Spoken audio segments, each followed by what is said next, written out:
Assalamualaikum warahmatullahi wabarakatuh. Perkenalkan, nama saya Devi Fitriana dan 4 rekan saya. Saya Aldina Setiamayang. Saya Alivia. Saya Asri. Saya Bayu. Oke, di sini sebelum teman-teman saya memberikan hasil analisisnya dari observasi yang sudah dilakukan di kelas yang saya ampu, yaitu kelas 11 akuntansi 4, yang mana pada mata pelajaran akuntansi keuangan untuk topiknya adalah kartu piutang. Pada kesempatan kali ini izinkan saya untuk sedikit overview mengenai asesmen saya selama pembelajaran. Oke, untuk pembelajaran saya yang ada di kelas 11 akuntansi 4, yang mana kelas 11 fasenya adalah fase F. Untuk capaian pembelajaran sendiri untuk mata pelajaran akuntansi keuangan, yaitu pada akhir fase F, peserta didik mampu mengolah kartu piutang, kartu utang, dan kartu persediaan, serta memproses dokumen dana kas kecil dan dokumen dana kas besar, kas di bank.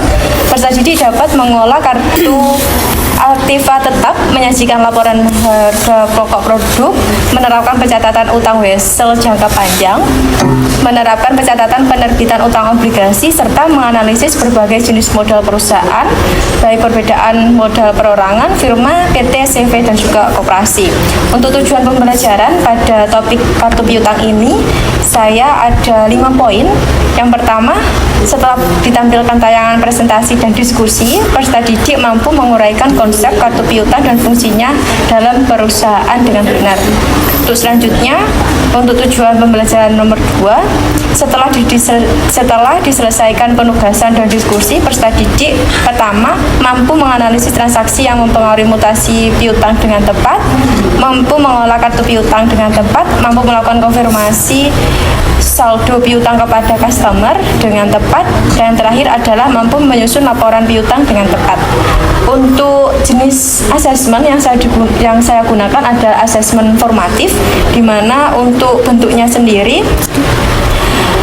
untuk bentuk asesmen yang pertama ada asesmen diagnostik awal, diagnostik kognitif, yang mana asesmen ini untuk mendiagnosis kemampuan peserta didik, kemampuan awal peserta didik sebelum dia memperoleh materi berikutnya, yang mana untuk asesmen diagnostik ini berbentuk pilihan ganda melalui aplikasi Kahoot.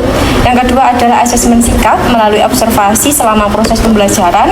Ketiga adalah asesmen keterampilan melalui LKPD dan presentasi secara berkelompok berdasarkan tingkat kemampuannya dari hasil asesmen diagnostik awal. Yang terakhir adalah asesmen pengetahuan dalam bentuk soal pilihan ganda, ada 10 melalui aplikasi Kahoot.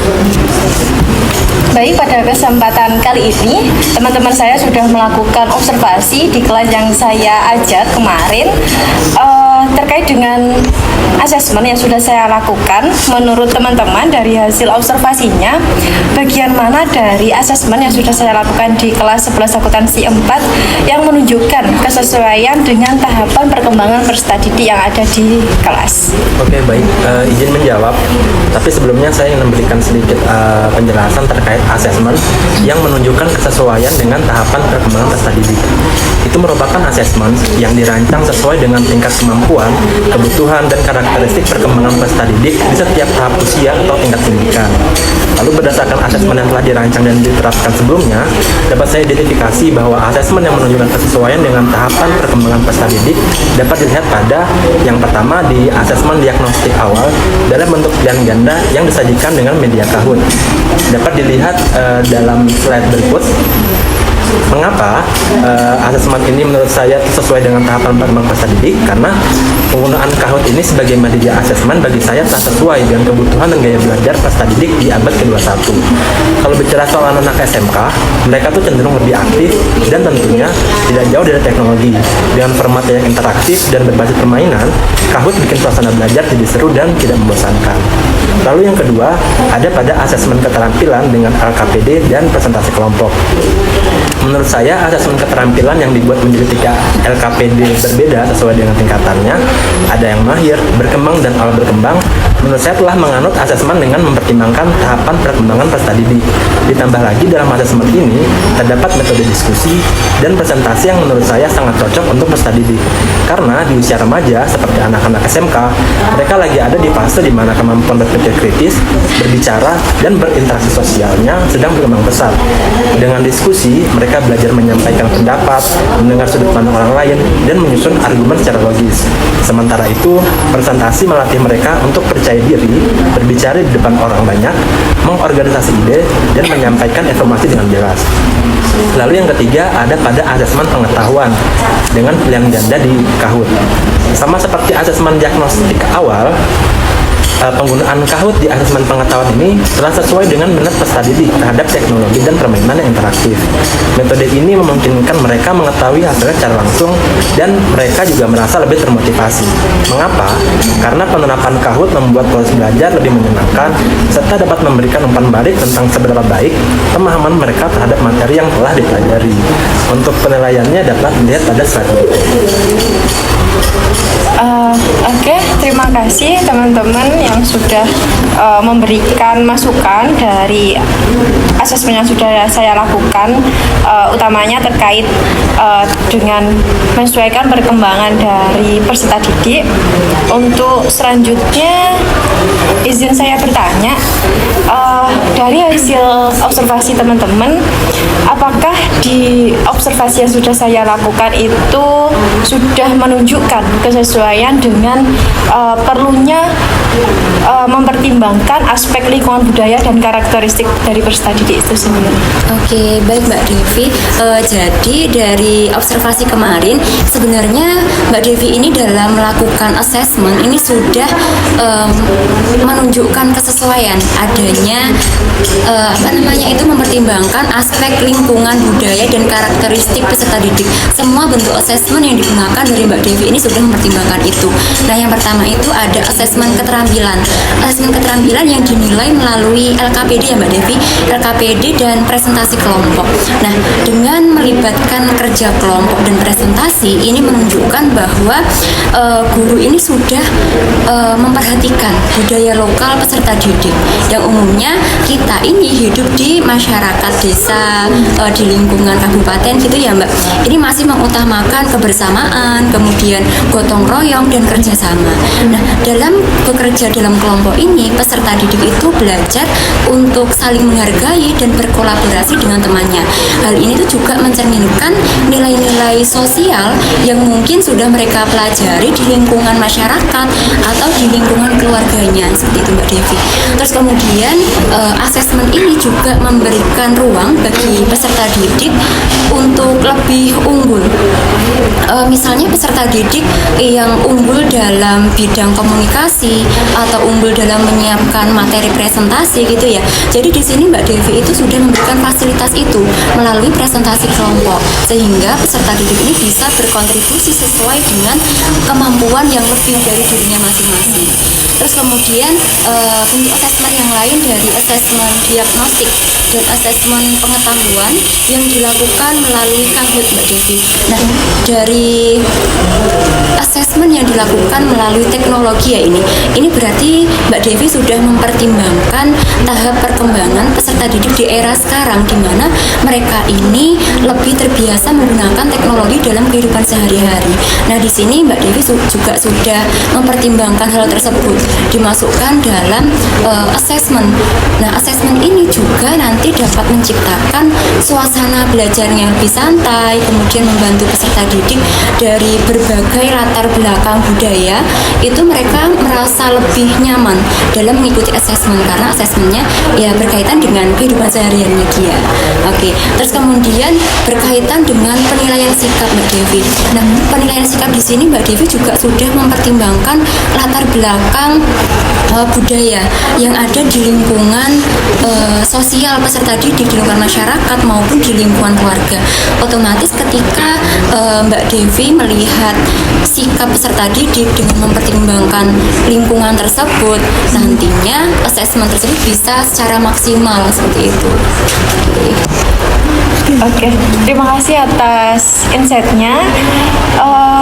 Untuk selanjutnya izin saya bertanya terkait hasil observasi lagi.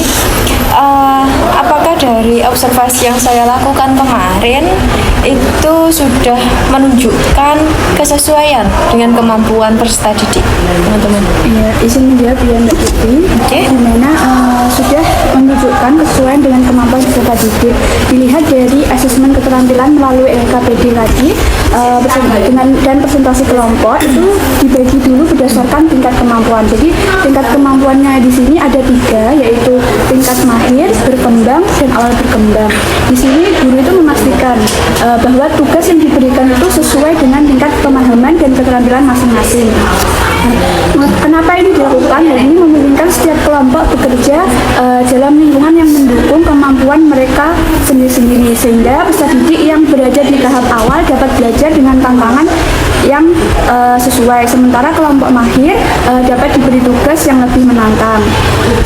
Terus juga kelompok berbasis kemampuan ini juga memungkinkan peserta didik untuk belajar dengan nyaman, mengurangi resiko terasa kesulitan, dan bisa memudahkan peserta didik dalam pembelajaran. Mereka bisa saling membantu satu sama lain dalam mengembangkan kemampuan sesuai levelnya, serta mendapatkan kesempatan yang lebih seimbang untuk berkontribusi dalam presentasi. Metode yang digunakan ini mendukung pembelajaran yang berpusat pada peserta didik, di mana dapat memastikan setiap individu itu memperoleh pengalaman belajar yang sesuai dengan kemampuannya, dan bisa memperkuat kepercayaan diri serta motivasi mereka dalam memahami materi yang lebih mendalam. Oke, terima kasih atas hasil observasi yang sudah dilakukan. Untuk selanjutnya, izin saya bertanya, masih dalam seputar asesmen yang saya lakukan di kelas. Apakah asesmen yang saya lakukan di kelas kemarin itu sudah menunjukkan kesesuaian bahwa saya sudah memberikan ruang bagi peserta didik untuk memberikan umpan balik atas proses belajarnya? Iya, izin menjawab ya Mbak. Dilihat dari hasil observasi kemarin bahwasanya ada bagian asesmen yang menunjukkan kesesuaian bahwa Mbak Devi sebagai pendidik ini memberikan ruang bagi peserta didik untuk memberikan umpan balik dalam proses pembelajaran mereka. Nah, dilihat dari asesmennya, ini Mbak Devi melakukan umpan balik terhadap asesmen keterampilan melalui presentasi. Nah, kemarin dari observasi ini Mbak Devi melakukan peserta didik itu mendapat kesempatan untuk mempresentasikan hasil kerja kelompoknya masing-masing. Nah, selain itu presentasi hasil kelompok ini menunjukkan bahwa pemahaman materi mereka itu diberi ruang untuk berbagi pengalaman, baik hal-hal yang mereka pahami maupun tentang tantangan yang mereka alami selama proses pembelajaran.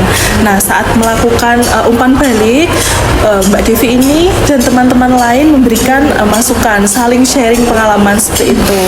Nah, peserta didik itu juga dapat menyampaikan kesulitan-kesulitan yang mereka alami. Nah, dalam hal ini guru itu membantu bagaimana sih pekerjaan mereka, apakah pekerjaan mereka sudah berjalan dengan baik atau ada yang perlu ditingkatkan dalam pembelajaran selanjutnya. Nah, sedikit saran ya Mbak terkait dengan pemberian umpan balik. Sebaiknya pemberian umpan balik itu dilakukan setiap asesmen. Karena apa? Mengingat umpan balik itu digunakan peserta didik untuk membantu mereka memahami bagian mana materi yang belum mereka pahami, juga terkait penguasaan materi mereka, sehingga umpan balik itu dapat membantu meningkatkan kinerja akademik siswa dalam membangun hubungan positif antara siswa dengan siswa, kemudian hubungan positif antara guru dengan siswa, seperti itu Mbak. Oke, terima kasih atas insight dari teman-teman dari hasil observasinya yang sudah dilakukan di kelas saya kemarin. Bagaimana penilaian keseluruhan keluhan dari teman-teman atas asesmen yang sudah saya lakukan?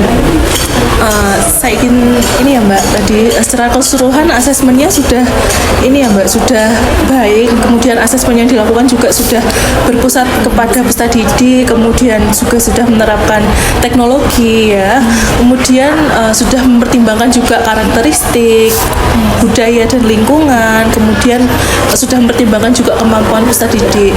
Namun tadi yang perlu ditingkatkan adalah masukan sarannya itu untuk pemberian umpan balik.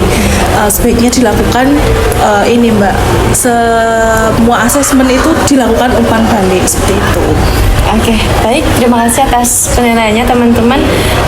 Jikalau teman-teman di sini menjadi guru di kelas saya kemarin, di kelas bahasa akuntansi 4, hal apa yang ingin teman-teman tingkatkan atau ingin teman-teman lakukan untuk lebih memaksimalkan efektivitas dari asesmen dengan mempertimbangkan tahapan perkembangan peserta didik, lingkungan budaya, dan karakteristik peserta didik, serta kemampuan peserta didik itu sendiri.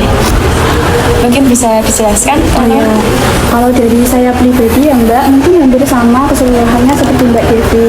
Ada juga hal-hal yang perlu saya pertimbangkan, yang terutama yaitu menggunakan asesmen yang sesuai dengan kehidupan sehari-hari, di mana dapat menambahkan contoh-contoh dalam situasi dalam asesmen tersebut. Terus misalnya itu dengan memberikan tugas atau latihan yang mencerminkan situasi nyata di sekitar mereka, agar mereka itu dapat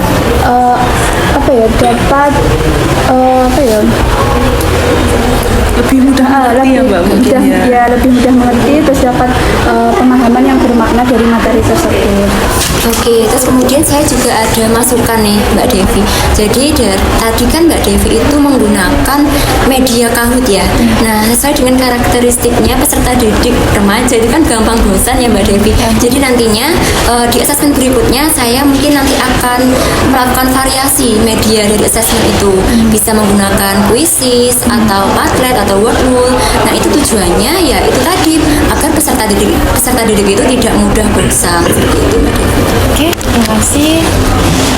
Lalu yang ingin saya lakukan untuk perbaikan itu sama seperti yang sebelumnya disampaikan sama Mbak Alivia, yaitu memberikan umpan balik di setiap asesmen yang telah dilakukan, dengan catatan umpan baliknya ini harus yang lebih jelas dan spesifik, untuk mengapresiasi apa yang telah peserta didik kuasai, dan juga memberikan saran yang sudah dipahami untuk perbaikan. Ini penting agar peserta didik ini merasa dihargai dan tahu langkah-langkah apa yang perlu mereka ambil untuk belajar lebih baik ke depannya. Oke, baik, terima kasih banyak teman-teman. Terima kasih atas hasil observasi yang sudah dilakukan teman-teman. Insight baru buat saya agar nantinya saya dalam merancang pembelajaran berikutnya lebih terstruktur, lebih tertata, lebih inklusif, agar nantinya hasil pembelajaran yang saya lakukan dapat memberikan pemahaman yang bermakna kepada peserta didik. Oke, teman-teman, sekian dari saya, dari kelompok 1 dan juga rekan-rekan saya. Ada kurangnya saya mohon maaf yang sebesar-besarnya. Wassalamualaikum warahmatullahi wabarakatuh.